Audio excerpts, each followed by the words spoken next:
In this video, I'm going to share with you one of the main ideas from this book I wrote called A Manual for Manifesting Your Dream Life.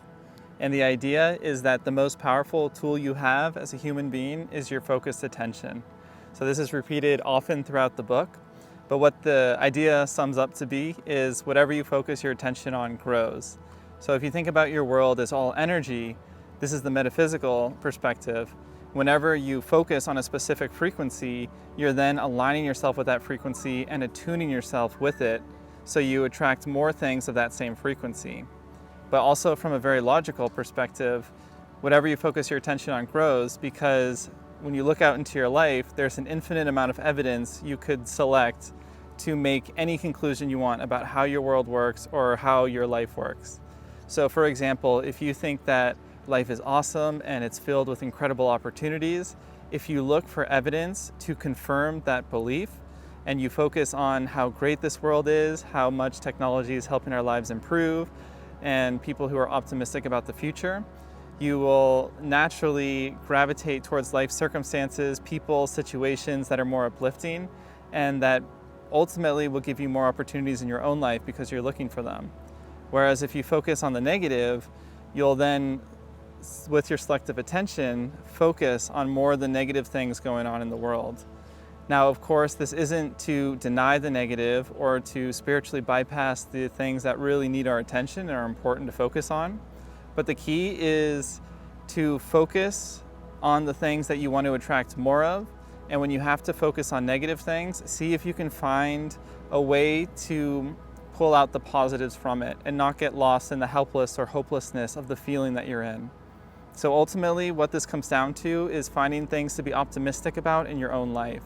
So if you focus on how incredible your life is now, even if it's not the way you really want it to be, then you attract more good things. And again, just like the other example, it's not about denying the things in your life that you don't like, but it's about being grateful for the things in your life that you do like. So let's say your life is filled with incredible things and with things that are really bad that you don't like. What I'm saying here is to focus on appreciating and being grateful for the things that you do like without denying the bad things, but also without feeding them unnecessarily. So this is a tricky balance to get, but the key is to just return within your heart, meditate in stillness, and see how this shows up for you in your unique life. If you focus on the good in your life, you tend to attract more of the good into it. And if you stop giving so much of the negative, unwanted things in your life, so much energy, so much attention, then you'll actually have more attention to be freed up to focus on feeding the good.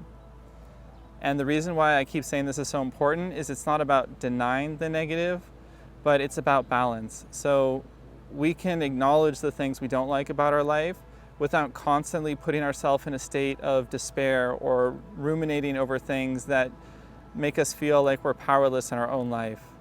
If instead we focus on areas of our life where we feel powerful, where we feel in control, we naturally tend to take actions in our life that further give us a sense of control and a sense of ability over our ability to manifest the life that we want to live.